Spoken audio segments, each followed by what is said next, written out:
দেখাও এখানে দেখাও এই স্ক্রিনে আমি দিয়ে দিচ্ছি দেখেন তো এই মানুষগুলো কোনা এরা এই হেনা শেষ হয়ে দিছি আর আরো দুজন মিছা হয়তো এরাই যেগুলো দেখাচ্ছি এনারাই তো এই তো সামনে ঈদ এই যে এই মানুষগুলোর কাছ থেকে 1050 করে শুধু ভর্তি হওয়ার জন্য কিন্তু আমার ব্যক্তিগতভাবে আমি দিয়ে দিচ্ছি 1 2 3 এই বিল্ডিং এর নিচে কেন আসছেন তাই কোন ঋণ নিতে আসছিলাম ঋণ নিতে আসছেন আপনি ঋণ নিতে আইছি ঋণ নিতে আইছেন জি কার কাছে এই যে ইনজত হেনে যে লোক সেই লোকের কাছে এই আপা এদিকে আসেন আপনি কেন আসছেন বলেন আপনি কেন আসছেন আমি নিজেও ভুক্তভোগী আপনি ওনারা ঋণ নিতে আসছে এই বিল্ডিং এর থেকে মানে এই বাসায় এখানে এনজিও আছে ওনাদের কাছ থেকে ঋণ নিতে আসছে আপনি কেন আসছেন আমি উনি বারবার আমার কল ছিল আমারও ঈদের আগে নেওয়ার কথা ছিল তো আমি ভাবলাম যে এখন আর নেবো না ঈদের পরে লোন নেব তো ফোন বন্ধ তো ভাবলাম কি ব্যাপার ফোন বন্ধ কেন তাহলে অফিস থেকে ঘুরে আসি এখন অফিসে আসি দেখি পুরাই ফাঁকা কি ব্যাপার এখন এই পাশের থেকে শুনি যে এখানে যারা ছিল 3 দিন ধরে লোকজন যাতায়াত করতেছে আপনার উনিরা এখন উধাও হয়ে গেছে কত লক্ষ টাকা নিয়ে যাইতে পারে মিনিমাম আমি পাশে থেকে যেটা শুনছি মিনিমাম এখানে 3-4 দিন ধরে লোকজন যাতায়াত করতেছে মিনিমাম 30-40 লাখ এরকম হবে 30-40 লাখ টাকার মতো নিয়ে এনজিওর লোক উধাও আর ওনাদের ভিডিও বা যে এনজিওর যারা ম্যানেজার এবং কর্মরত যারা আছেন তাদের ভিডিও আমি স্ক্রিনে দিয়ে দিচ্ছি এনাদেরকে যেখানেই পাবেন সেখানেই ধরবেন ধরে আমাদের পাবনা জেলার আটঘরিয়া থানার সঙ্গে যোগাযোগ করবেন বা কমেন্ট বক্সে আপনারা জানাবেন আমরা আপনাদের সঙ্গে যোগাযোগ করব আপনারা কি টাকাটা আসলে ধার করে নিয়ে আসছিলেন আসলে টাকা ধার করে 1050 আপনার আমারও 1050 দাঁড় করে নিয়ে দেওয়া এই সামনে ঈদ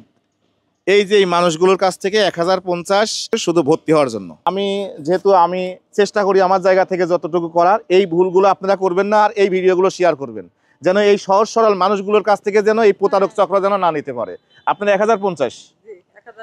আচ্ছা এটা কিন্তু আমার ব্যক্তিগতভাবে আমি দিয়ে দিচ্ছি কারণ ঈদের আগে আপনারা যে পরিমাণে মানে প্রতারণার শিকার হয়েছেন 1 2 3 ঠিক আছে সমস্যা নেই এটা আমি দিয়ে দিচ্ছি আমার কিন্তু দেওয়া সম্ভব না খালি গরিব মানুষ বিধায় আমি কিন্তু ওনাদেরকে দিয়ে দিচ্ছি 1 2 3 4 5 6 7 8 9 10 11 ধরেন 1 2 3 4 5 6 7 8 9 10 11 ধরেন ভবিষ্যতে এইরকম এনজিওর কাছে কিন্তু যাবেন না এরকম বুঝার করব না খালি যাবেন তো নাই আরো আপনার এলাকাবাসী তাদেরকে সতর্ক করে দিবেন এইরকম যাব তো আমরা শিক্ষা আয়া গেলাম তো শিক্ষা গেলে ওখানে তারা ঝাঁটাতে পারিব